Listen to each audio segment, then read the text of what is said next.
Assalamualaikum warahmatullahi wabarakatuh. Bismillahirrahmanirrahim. Alhamdulillahi rabbil alamin. Wassalatu wassalamu ala ashrafil anbiya'i wal mursalin. Sayyidina wa maulana Muhammadin wa ala alihi wa sahbihi ajma'in. Amma ba'du. Allahumma rabbi syrah li sadri wa yassir li amri wahlul 'uqdatam min lisani yafqahu qawli. Subhanaka la ilma lana illa ma 'allamtana innaka antal alimul hakim. Wa la hawla wa la quwwata illa billahil aliyyil 'azim. Allahumma 'allimna ma jahilna wa dhakkirna ma nasina. Rabbi yassir wa la tu'assir. Rabbi atmimil khair.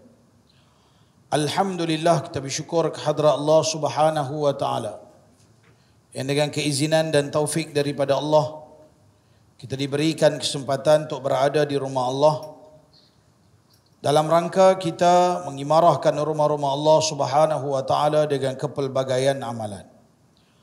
Hadirin yang dirahmati Allah Subhanahu wa taala, pada petang ini kita dengan hadis yang ke-6 daripada 42 hadis Al-Arba'in An-Nawawiyah.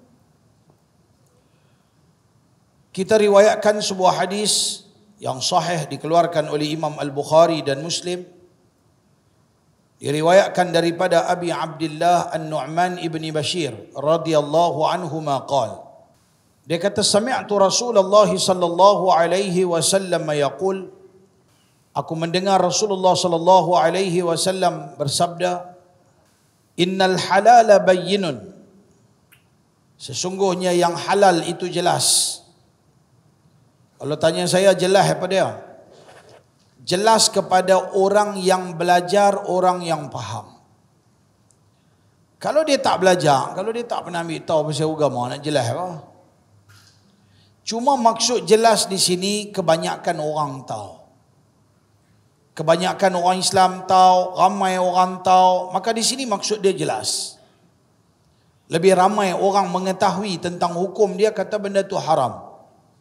Secara asasnya kita pergi mana-mana negara pun nama kata orang Islam, dia tahu kata babi tak boleh makan. Secara asasnya kita pergi ke mana-mana negara orang-orang Islam, dia tahu kata orang Islam tak boleh minum arak. Benda-benda basic macam ni dia tahu, benda-benda yang selalu disebut-sebut, maka disebutkan sebagai sesungguhnya yang halal itu jelas dan yang haram itu pun jelas. Dengan makna kebanyakan manusia tahu. Ataupun lebih ramailah. Nak berbanding dengan satu lagi hukum yang namanya syubhat. Sebab nanti berdasarkan kepada apa yang disebutkan oleh Nabi, Nabi akan sebut ramai orang tak tahu syubhat. Wa ma bainahuma, dan di antara keduanya, yakni antara halal dan haram, umurun mushtabihat, ada perkara-perkara yang dinamakan sebagai perkara syubhat. Perkara kesamaran. Tengok Nabi kata apa? La ya'lamuhunna kathirun minan nas. Kebanyakan manusia tak tahu tentang keadaan dia tu dinamakan sebagai haram ataupun halal. Tak tahu. Tak jelas. Nak kata haram, tak apa nak berani. Tapi ada beberapa perkara yang meragui. Nak kata halal pun kita tak berani. Sebab ada beberapa perkara yang diragui. Maka yang tadi kata halal dan haram itu jelas. Oh, jelas dari sudut kebanyakan manusia tahu hukum dia. Adapun yang syubhat, la ya'lamuhunna kathirun minan nas. Kebanyakan manusia tak tahu tentang hukum dia. Maka lalu Nabi SAW menyebutkan, faman ittaqa syubhat, siapa-siapa yang cuba mengelakkan diri, memelihara dirinya daripada terlibat dengan perkara syubhat, faqad istabra'a lidinihi wa 'irdih, dia telah menyelamatkan agamanya dan juga kehormatan dirinya. Wa man waqa'a fi syubhat, orang akan tanya, baik tak apa, ada halal, ada haram. Antara keduanya ada syubhat. Maknanya halal, syubhat, haram. Halal kita tahu kata benda tu halal. Haram kita tahu kata benda tu haram. Yang duk tengah-tengah ni nama dia syubhat ni, kita nak hukum apa? Benda yang tak clear halal haram. Maka dinamakan Nabi bagi hukum di sini sendiri. Nabi sendiri abang hukum dia.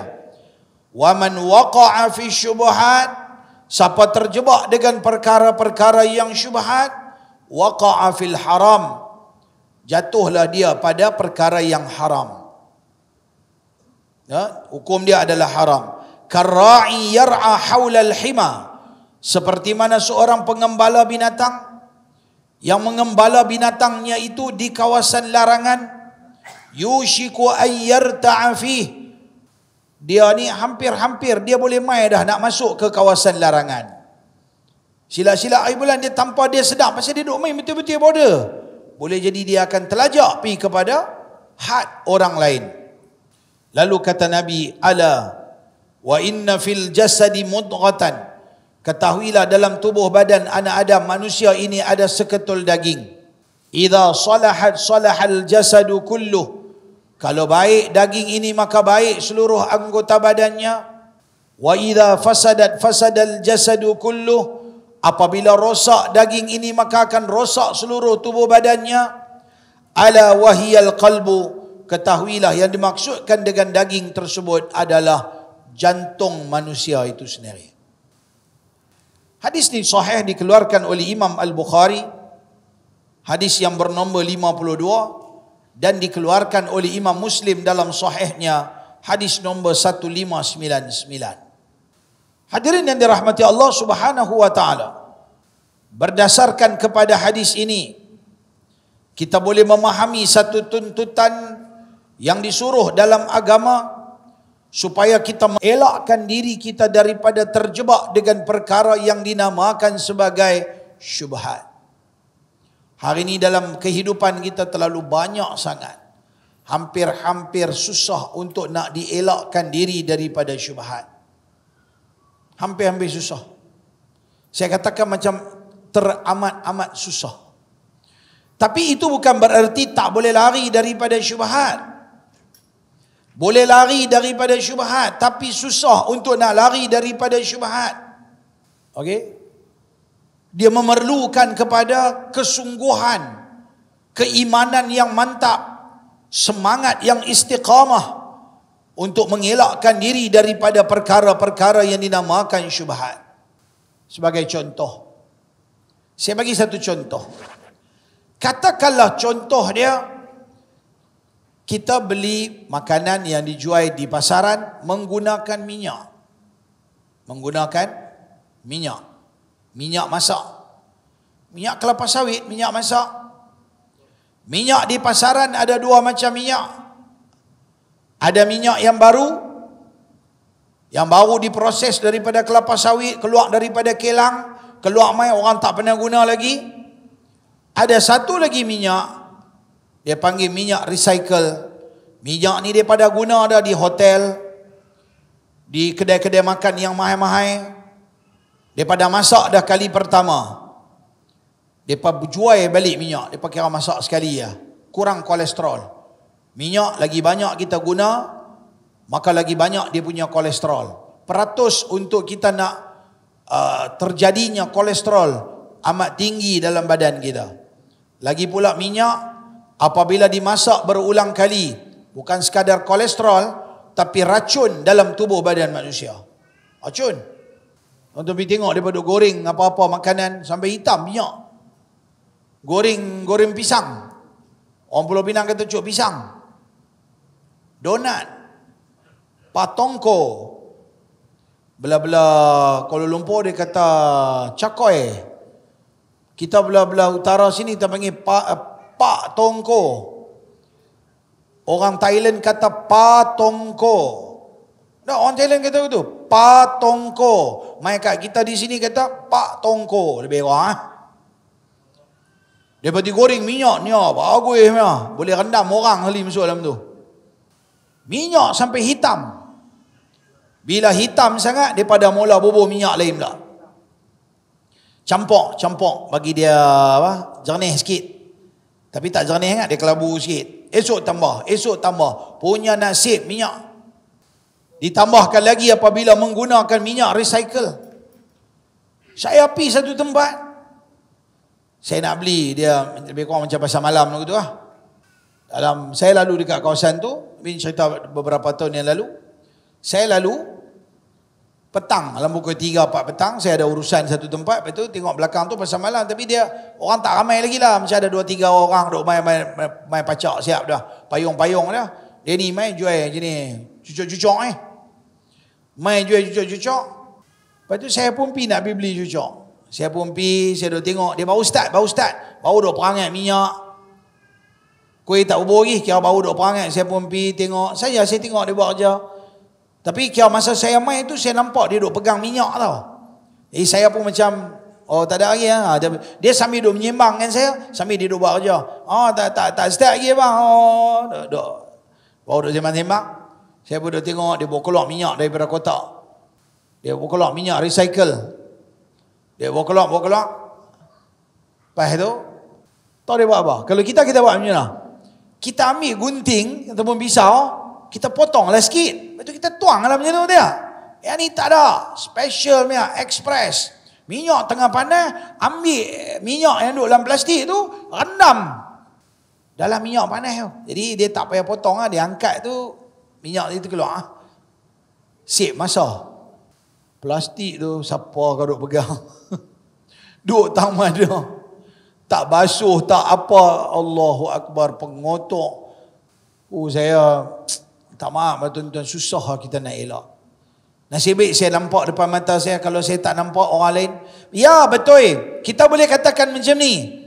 Larat nak beli satu benda, kena pergi tunggu dia daripada mula masak. Ya betul, hukum fiqah kata kalau kita tak nampak benda tu halal, silakan.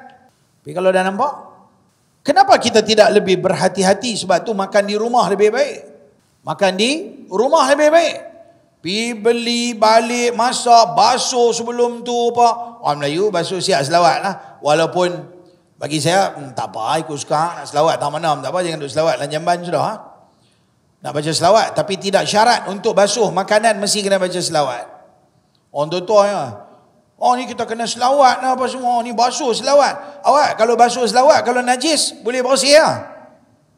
Tak ada pun. Tak ada siapa pun ajak basuh kena selawat. Basuh kena ikut proses basuhan penyucian ikut hukum fiqah. Tengok najis apa? Mukhaffafah, ringan. Mutawassitah, pertengahan. Mughalladhah, berat. Ikut dia punya proses. Kalau najis bekas anjing babi, mughalladhah, pergi baca selawat 4 juta kali pun takkan suci. Cara tu kena betul. Selawat tu belakang ikut sekarang nak selawat kan lagi bagus. Tak ada masalah. Selawat kat mana? Tak apa. Takat duduk pergi dapur, ambil buat kerja, ambil selawat. Bagus apa? Okey lah. Cuma tinggal lagi tidak syarat. Tu baru cerita minyak. Dia dah goreng dari mana? Soalan dia goreng apa? Sebab kalau dia nak dapat logo halal Jakim akan cek. Hang goreng apa? Minyak apa yang hang buat recycle tu? Dia akan tanya. Dia akan cek balik. Kadang-kadang tuan-tuan, benda-benda ni kita tak tahu daripada mana. Memang kita tak tahu, tapi kita ditipu oleh orang-orang yang tertentu yang tidak ada prihatin, yang tak ada iman. Dia kira apa? Sebab tu saya tengok dekat di balik pulau, saya duduk lalu turun bukit tu, saya tengok dia bawa banner, siapa nak jual minyak recycle. Jadi minyak tuan-tuan makan di rumah tu jangan buang, boleh jual.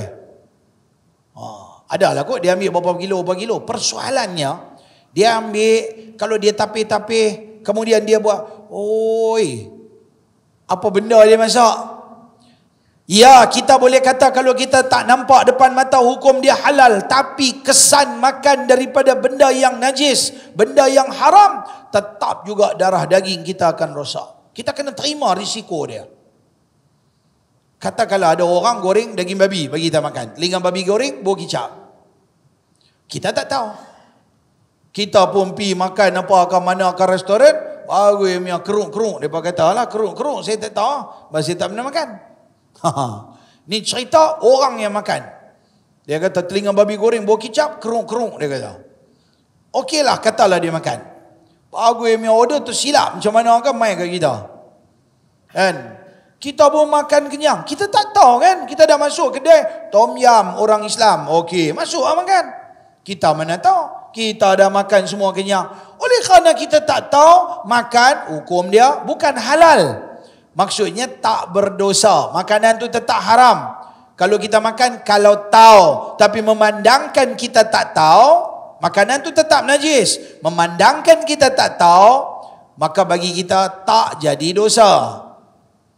Tapi oleh kerana walaupun tak jadi dosa, kesan daripada makan makanan haram tadi itu, ada kesan tak untuk jangka masa panjang? Ada kesan kepada darah daging manusia. Sebab tu hari ni punca nak jadi baik adalah nombor satu, kena jaga makan. Daripada dulu lagi kalau saya syarah, saya beritahu. Kalau main tanya, Ustaz, apa petua nak jadi baik? Petua nak jadi baik. Dia ni pula tanya, Ustaz, macam mana khusyuk dalam solat? Dia ni pula tanya, Ustaz, macam mana nak kuatkan hafalan dan ingatan? Kan? Dia ni pula kata, Ustaz, macam mana saya nak bertaqarrub kepada Allah? Ya Ustaz, saya nak macam mana dapat istiqamah dalam amalan? Jawapan dia, semua punya soalan ni jawapan dia adalah satu. Nombor satu, jaga makan minum daripada benda yang haram dan syubhat. Faman ittaqa syubhat faqad istabra'a lidinihi wa 'irdihi. Siapa-siapa memelihara diri daripada perkara syubhat, maka dia telah menyelamatkan diri, agama dia dan juga kehormatan diri dia. Tapi hari ni tuan-tuan, orang makan, orang tak pernah ambil kisah. Beli tak pernah ambil tahu soal halal haram. Syoknya kita duduk dalam satu negara. Negara kita Malaysia ni antara negara yang kita kena syukur banyak.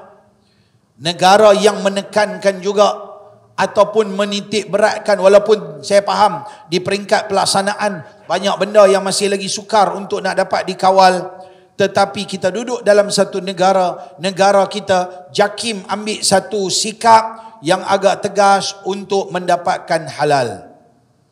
Cuma kita kena faham yang saya faham. Minta maaf kalau saya faham ni tak betul, saya rujuk kembali, saya tarik balik. Tapi yang takat hari ni yang saya faham, barang yang berada di pasaran ni, apa yang saya sebut ni, saya pernah tanya kepada pegawai yang terbabit di JAKIM. Saya kata, Ustaz, kenapa barang yang ada di pasaran semua tidak halal? Maka dia kata itu menjadi kesukaran, payah nak buat, nak kawal semua. Ni pun dia kata, kami peringkat audit ni bila pi satu kelang dah bagi dah lulus, nak patah balik, main balik kelang tu, kalau tak sabit ada apa-apa aduan. Sebab tu kalau ada apa-apa isu kena ada aduan. Okay? Kalau tak sabit apa-apa aduan, nak patah lah balik. Masa tu dia kata 3 ton baru boleh patah balik main kelang yang sama. Kalau ikut ton, lah ni saya ingat lagi ya, kelang tumbuh lama-lama. Bayangkan tuan-tuan, walaupun kadang-kadang ada beberapa syarat mungkin pihak JAKIM boleh, orang panggil apa, macam kemaskinikan balik, permudahkan balik, orang baru nak berniaga, contohnya bagi janji makanan dia, produk tu sumber dia halal. Mungkin ada beberapa teknikal yang dapat dipermudahkan di masa-masa akan datang. Sebab kadang-kadang proses untuk nak dapatkan tu susah sikit, lambat, banyak benda nak kena ambil kisah kan, nak ambil kira. Baik, itu saya tak berani komen. Sebab itu di peringkat JAKIM depa ada depa punya prosedur dia.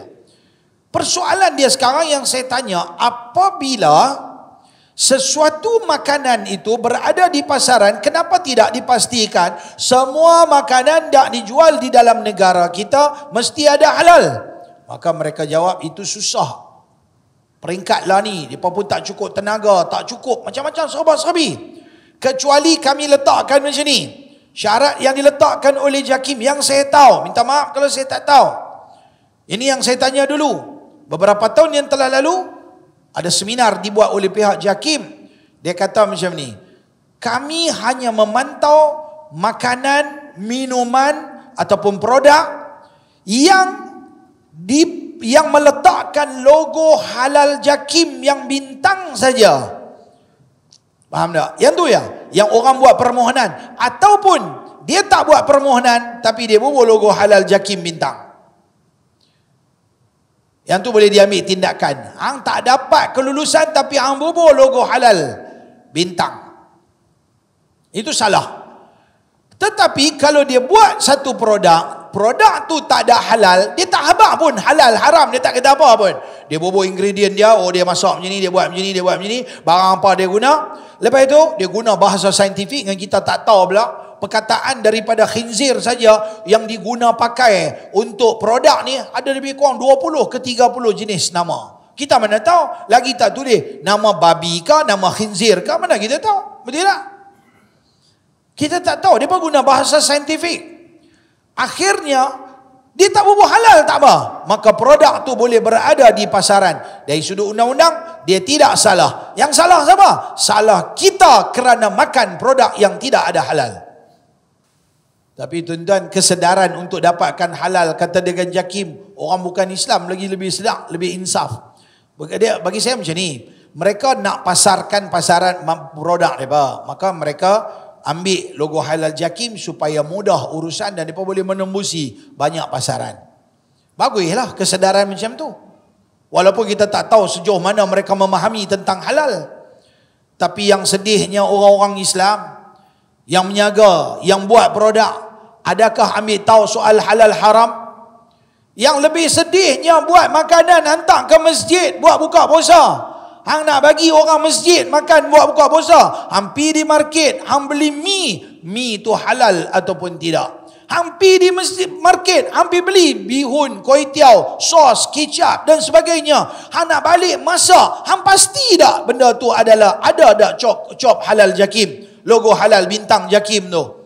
Pastikanlah ada. Sebab hang nak goreng makan, nak bagi makan pada orang masjid, nak bagi makan kepada madrasah, nak bagi makan pada orang-orang beriman, nak bagi makan pada orang-orang buat amal ibadat. Carilah produk yang halal. Ada sekali itu saya pergi makan di satu tempat. Bila saya tanya kat dia, Kak, dia menyaga satu jenis makanan. Jadi bila saya kata kat dia, Kak, ni makanan ni orang kita punya ke? Bila saya kata, maksud saya halal lah, ke ada halal apa? Lalu dia kata, mereka tak mau main hantar, Ustaz. Mula dia senyum lah. Assalamualaikum, Ustaz kita mai. Renyeh sampai ke telinga. Bila kita tanya soal halal haram, terkuih muka masam. Dia kata, mereka tak mau bawa mai. Mereka tak mau hantar. Hang nak menyaga. Hang lah pergi cari. Apa pula orang main hantar ke hang? Kat mana ada jual? Pergi cari. Hang nak bagi makan dekat orang beriman. Hang nak bagi makan dekat manusia. Hang kena jawab esok di hadapan Allah. Hang telah hidangkan satu makanan yang tidak halal kepada orang-orang beriman. Tuan-tuan ingat boleh buka kedai menyaga lepas tu lepas tangan macam tu ya? Tuan-tuan ingat tuan-tuan punya pendapatan tu semua halal? Kita jual produk yang tidak halal. Kita jual produk yang haram dan syubhat bagi makan, bagi pakai pada orang-orang Islam. Kita nak kena jawab di akhirat. Kalau kita saya tak tahu. Pasal apa hang tak ambil tahu? Pasal apa hang sebagai satu orang Islam tak mau pergi belajar ambil tahu? Jangan tanya soalan. Ni baru saya tanya soalan. Kalau duduk depan Tuhan esok di padang mahsyar, hang berani jawab? Dan saya tak tahu. Tak tahu ke saya buat tak tahu? Tak mau ambil tahu. Akhirnya tengoklah kita makan. Semayang tak khusyuk. Istiqamah tak ada dalam amalan. Saat boleh buat baik, saat tak boleh buat baik. Ya? Hafalan susah. Nak hafal wadduha pun dekat 3 bulan tak boleh nak ingat Ada orang main, Assalamualaikum Ustaz, pakcik ni duk hafal wadduha tak boleh nak ingat. Pakcik duk telan ikut dan ya. Pakcik pantang tengok ya, siapa menyaga, siapa jual, pakcik tak pernah ambil tahu. Pakcik tak ambil tahu soal halal haram syubhat. Bila saya bawa isu ni cerita pada masyarakat, dia kata, orang kata apa? Alah Ustaz ni dia pandai, dia boleh buat tak apa, orang lain pula. Ni bukan soal dia boleh buat tak boleh buat. Yang ni semua orang kena ambil tahu. Hang kena belajar, hang kena faham dan hang kena buat. Kalau cakap soal sabun umpamanya, sabun basuh. Berapa banyak sabun di dalam pasaran, sabun yang tidak ada halal Jakim? Boleh katakan kebanyakan sabun di dalam pasaran tidak ada halal, logo halal Jakim. Apa sih Pak Ustaz cakap pasal sabun? Oh, sabun diperbuat daripada lemak. Bukan buat daripada minyak, okey. Sabun diperbuat daripada lemak. Mungkin lemak tu ambil daripada minyak, contoh, tapi kebanyakannya tak. Kebanyakannya tak. Kalau tuan-tuan tanya, saya boleh katakan 80-90% lemak diambil daripada lemak haiwan. Sama ada nama dia fat. Fat, lemak haiwan daripada lain daripada khinzir. Satu lagi nama dia lard, L-A-R-D, lard. Lard adalah daripada lemak khinzir. Yang banyak di pasaran adalah lard. Saya tuan-tuan dalam saya duk cerita benda ni punya sekian lama. Baru-baru ni cerita betul ni, kisah benar. Baru-baru ni ada satu koperasi dekat sekitar kawasan ni. Mereka duk dengar saya duk cakap benda ni, mereka mai jumpa saya. Kawan-kawan kita lah, kawan-kawan kita duk main mengaji. Mereka tahu, ni ustaz ni, tok guru kami, dia nak rujuk. Mereka rujuk. Mereka ni satu koperasi yang nak cari duit untuk koperasi mereka. Jadi kononnya mereka bercita-cita nak jana pendapatan duit koperasi adalah dengan cara buat sabun dan kemudiannya jual untuk ahli mereka. Dan bolehlah, yang tu mereka nak buat perniagaan awal. Satu hari mereka panggil satu orang ni mai. Orang ni non-Muslim, dia mai duduk di satu tempat. Kami duduk bersemuka 4-5 orang duduk satu meja. Kemudian saya pun kata, okay sir, you nak present apa? Oh, ini macam ni, saya dapat tahu ini mereka ni ada satu koperasi, mereka nak menjana pendapatan. Oh, kita ada satu produk yang macam ni, you boleh buat macam ni, dan you boleh jual, yang you boleh dapat duit. Saya kata, apa produk? Oh, ini produk, kita namakan dia sebagai lard soap. Mula dia kata, alamak, dalam duduk. Lard soap, okey, mana dia? Saya buat tak tahu. Relax lah kan. Dia bukan Islam. Dia ambil tahu apa soal lard ke apa, khinzir ke apa, dia tak mikir apa. Dia mai bagi tahu, dia tunjuk kat saya. Ini contoh, ini dia punya base, dia punya lemak asal nak buat sabun lah. Ini lard soap lah. Kita akan buat macam ni. Kita akan inovasi dia. Dia cerita panjang lebar, saya saja dengar. Okey. Dia ingat saya tak tahu. Saya boleh dengar. Okey, saya kata, okey sir. Okey, thank you. Saya faham apa yang nak cerita. Nanti kalau apa-apa saya hubungi you balik. Saya tak ada soalan dah. Saya dah cut dah pangkah daripada awal lagi. Hang buka mulut, hang dah sebut lard soap. Dia tak tahu kata orang, dia tak tahu ke, dia tak ambil tahu, sudah ambil tahu pasal dia orang bukan Islam. Masalahnya kawan-kawan kita ni semua dengan muka semangat ni nak tanya soalan. Saya duk cut, saya tak apa. Nanti kita hubungi you balik. Okay, thank you. Ini macam, okay, belah balik lah. Dia balik, saya bancuh daripada ni. Saya kata, hampa tahu tak apa dia lard soap? Hampa tahu tak lemak tu adalah lemak babi, lemak khinzir? Alamak, kami tak tahu. Dia buka mulut tu dah tak betul dah. Hampa nak pergi menjaga benda ni? Tuan-tuan, berhati-hati. Nabi kata dalam satu hadis, ada satu orang, nanti kita akan jumpa di belakang-belakang hadis ni. InsyaAllah siri-siri akan datang sambungan. Kita akan berjumpa dengan sebuah hadis. Nabi kata ada satu orang dengan pakaian yang kusut masai, dengan badan yang berdebu. Kira menggambarkan dia sedang bermusafir. Nabi ada sebut dalam hadis lain, orang musafir doa mustajab. Lalu orang ni angkat tangan, yamuddu yadaihi, menadahkan tangan, lalu berkata, ya Rab, berdoa pada Tuhan. Famat'amuhu haram, Nabi kata dia makan daripada yang haram. Wa mashrabuhu haram, dia minum daripada yang haram. Wa malbasuhu haram, pakaian dia daripada yang haram. Pakaian ni sama ada dia pergi curi, ambil tanpa izin pun haram. Tapi zaman lah ni saya ingat orang curi pakaian tak apa ramai kot. Hak yang basuh baju menggunakan sabun lard ni kan lebih lembak lagi. Haram tetap haram, najis mughalladhah. Okey, tuan-tuan tak boleh marah. Depa bawa keluar sabun tu dia tak bawa logo halal. Yang hampir beli buat apa? Itu soalan dia. Kalau kita nak marah dia, kita tak boleh marah. Hang punya pengetahuan tentang agama tak ada. Kenapa hang nak pergi beli sabun tu? Kenapa hang tak belajar untuk menyedari bahawa kita kena cari produk halal? Ada juga dalam pasaran, bukan kata tak ada. Ada produk di pasaran yang ada halal. Kenapa tak cari? Kita tak boleh marah mereka. Semua orang ingat, semua produk yang dipasarkan melalui radio dan televisyen adalah halal. Setahu saya juga hampir-hampir nak pasarkan, tetapi tidak ada syarat pun diminta untuk produk tu adalah halal. Kalau cuma hang jangan bawa bintang hang jangan declare kata benda tu halal, kata benda kalau benda tu tak dapat kelulusan JAKIM. Kalau hang nak kata produk tu produk Muslim, ya, tapi belakang-belakang ni dia tak bagi juga, JAKIM tak bagi. Dia tak boleh chop logo situ produk Muslim produk, tak boleh. Dia mesti kena dapat logo halal JAKIM. Lepas tu hang nak berbual apa, hang berbual. Adalah syarat-syarat dia. Tuan-tuan tengok kita duduk dalam negara kita yang bagus. Banyak negara luar mai bawa produk mereka ke Malaysia untuk mendapatkan logo halal JAKIM.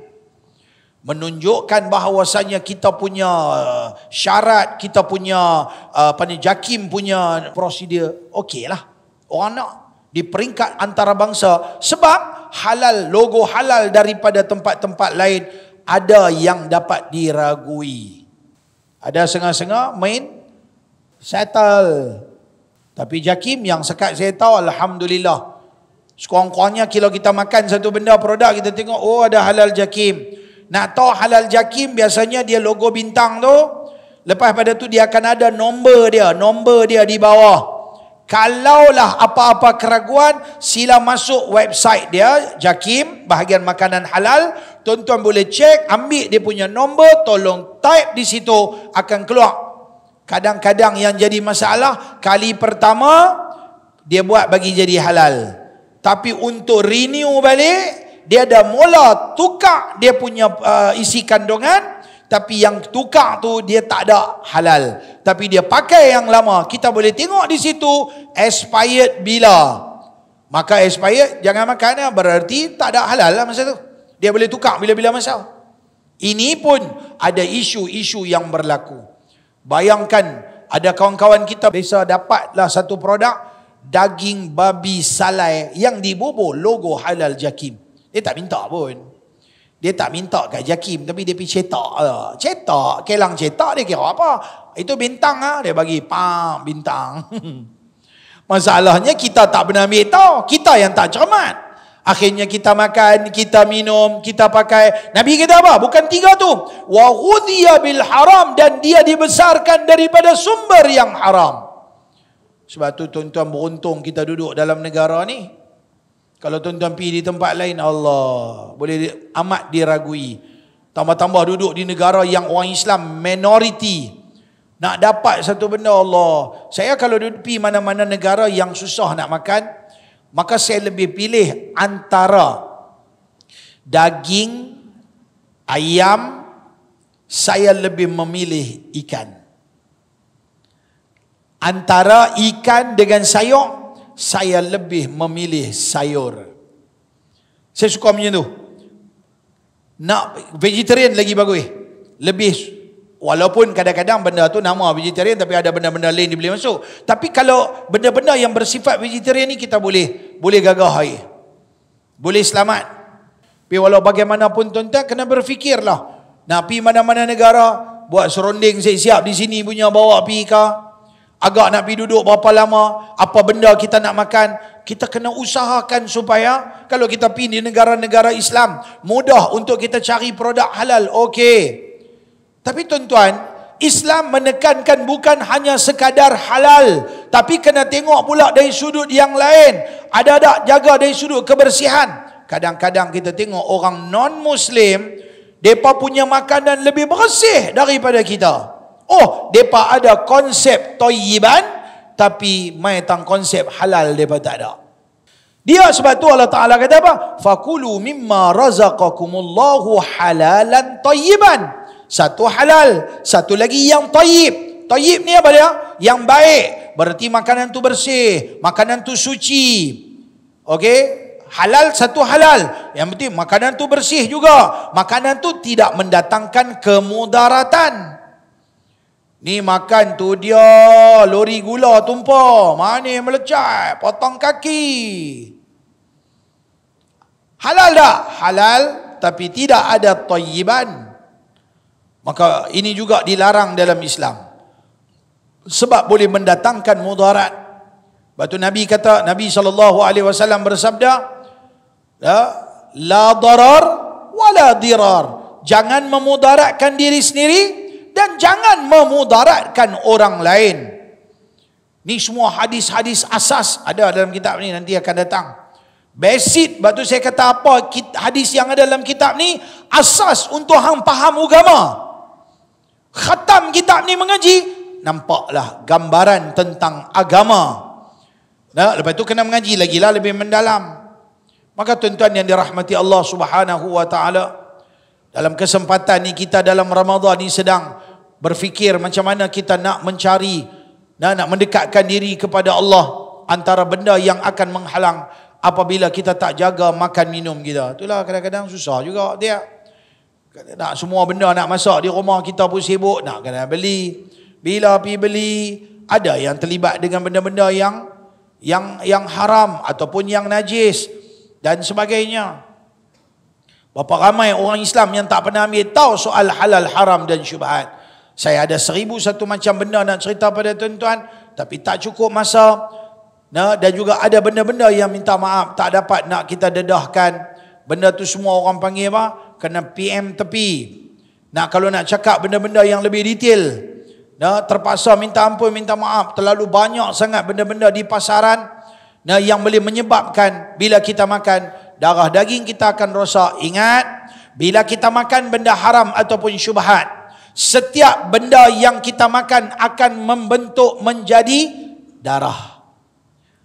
Setiap darah bila terbentuk menjadi darah, dia akan masuk pi ke jantung. Setiap titik darah yang melalui jantung, jantung akan pam pi ke seluruh organ. Setiap darah yang pergi ke organ akan membentuk sel. Setiap sel akan membentuk menjadi organ baru. Faham tu? Macam tak faham. Sekali lagi. Okey, itu dia punya turutan dia. Ustaz faham tak? Oh, tak faham? Oh, dia ada kata dah. Makan yang kita makan, minuman, makanan, masuk dalam perut, dia proses, dia akan jadi darah. Akan jadi darah. Setiap titik darah manusia akan pergi ke jantung. Apa kerja jantung? Oi, jantung kerja tak banyak, satu je kerja dia. Tak macam mana hati. Ni hati. Hati orang putih kata apa? Liver ada 400 kerja. Tu dia banyak yang kerja dia. Tapi jantung kerja dia satu ya. Kerja dia pam darah. Darah masuk, dia pam. Bila pam, dia hantar darah ke seluruh badan manusia. Bahasanya, dia akan hantar darah tu ke organ. Organ ni, mata satu organ, hidung satu organ, tangan satu organ, kaki satu organ. Dia hantar pergi. Bila hantar pergi, dia akan membentuk, dia akan jadi sel. Faham tak? Setiap badan macam ni, saya bagi ni. Katalah jari ni besar ni. Ni jari. Dalam jari ni ada berjuta-juta sel membentuk menjadi satu jari. Ustaz kena faham. Sebagai contohnya, kulit yang ada sekarang ni, kalau kita yang dewasa, confirm. Saya tak ingat berapa lama dia akan tukar. Tetapi, kalau kita dah hidup 20-30 tahun, kulit yang kita, tak sampai 20 tahun lah, saya ingat dalam beberapa tahun dia tukar. Kulit manusia bertukar. Maknanya kita kena faham ni, kita yang dah dewasa ni, daripada kita beranak sampai sekarang, kita dah salin kulit minyak galiyah. Kulit yang ada sekarang ni bukan kulit masa baru dilahirkan. Kita tak salin kulit macam ulak. Ulak dia salin kulit sekali satu. Manusia, dia salin kulit ataupun organ dia dengan dia akan mengeluarkan sisa-sisa dalam bentuk macam daki. Ni kalau luak. Sebab tu kita ambil tola, kita duk mandi-mandi, kita ambil hitam. Hitam tu asap bas ke? Asap lori ke? Tak. Hitam tu daki. Daki tu main pada mana? Daki tu daripada kulit mati yang dibuang oleh kulit. Faham tak? Dia buang. Tu cerita pasal kulit, tu tak cerita pasal lain lagi. Dia tambah yang baru. Dia buang, dia tambah. Dia buang, dia tambah. Dia buang, dia tambah. Siapa punya kerja? Allah punya kerja. Tambah tu mai daripada mana? Daripada sel darah. Darah tu mai daripada mana? Darah tu dipam daripada jantung. Darah tu bersumberkan daripada makan dan minum. Setiap benda yang kita makan dan kita minum, yang kita pakai, dia akan bertukar menjadi darah. Setiap darah yang masuk, yang jadi di tubuh badan kita akan pergi ke jantung. Jantung akan pam ke seluruh organ dan akan membentuk sel. Daripada sel akan membentuk menjadi sebuah organ. Macam tu. Silat-silat hari bulan, kaki yang ada sekarang ni bukan kaki dulu. Dah kaki baru lah. Tapi tukar sikit. Proses tu makan puluh tahun. Sumber dia apa dia? Sumber dia makan dan minum. Bayangkan apabila kita makan makanan yang haram dan syubhat, makanan tu masuk menjadi darah, lalu pergi ke jantung. Jantung akan pam darah yang kotor, darah yang bersumberkan daripada haram dan syubhat. Lepas itu jantung akan pam darah kotor ini, kotor yang haram maksud dia. Okey, ke seluruh organ, maka organ dia akan membentuk sel demi sel akan bertukar menjadi organ yang terbentuk daripada darah ataupun makanan yang haram. Maka mata ni mungkin daripada sel-sel darah yang haram. Akhirnya mata, benda haram dia akan tengok benda haram. Telinga yang haram membentuk daripada benda yang haram. Telinga akan dengar benda yang haram. Mulut buat benda haram. Tangan buat benda haram. Kaki jalan tempat haram. Semua ni punca daripada apa? Daripada makan dan minum. Sebab tu kata, awaklah aku jahat sangat. Orang jahat kata siapa-siapa yang tak baik, yang belum lagi baik, dia akan kata apa? Awak aku jahat sangat. Awak aku duk buat lagi benda tak elok ni. Awak. Jawapan dia, kita tak jaga makan minum daripada benda yang haram dan syubhat. Ingatlah baik-baik apa yang saya cakap ni. Lepas-lepas ni kita jaga sikit makan minum. Bukan makan minum saja, benda apa kita pakai, benda apa kita calik di badan kita, benda apa kita makan, benda apa kita minum, baik nama dia makanan, baik nama dia minuman, baik nama dia ubat-ubatan, baik namanya kosmetik, baik nama apa sekalipun, pastikan kalau tak tahu rujuk pada ahlinya tentang soal halal, haram dan syubhat. Mudah-mudahan Allah bimbing kita menjadi manusia baik. Yang baik daripada Allah, salah silap dari saya sendiri, mohon ampun dan maaf. Kita jumpa lagi pada sesi-sesi yang berikutnya di masa-masa akan datang. Subhanakallah bihamdihi, subhanakallahumma bihamdika, asyhadu an la ilaha illa anta, astaghfiruka wa atubu ilaik. Bismillahirrahmanirrahim. Al-'asri innal insana lafi khusr illa alladhina amanu wa 'amilus salihat wa tawasaw bil haqqi wa tawasaw bis sabr. اللهم علمنا ما ينفعنا وانفعنا بما علمتنا وزدنا علما. اللهم ربنا آتنا في الدنيا حسنة وفي الآخرة حسنة وقنا عذاب النار. صلى الله وسلم عليه والحمد لله رب العالمين. السلام عليكم ورحمة الله وبركاته.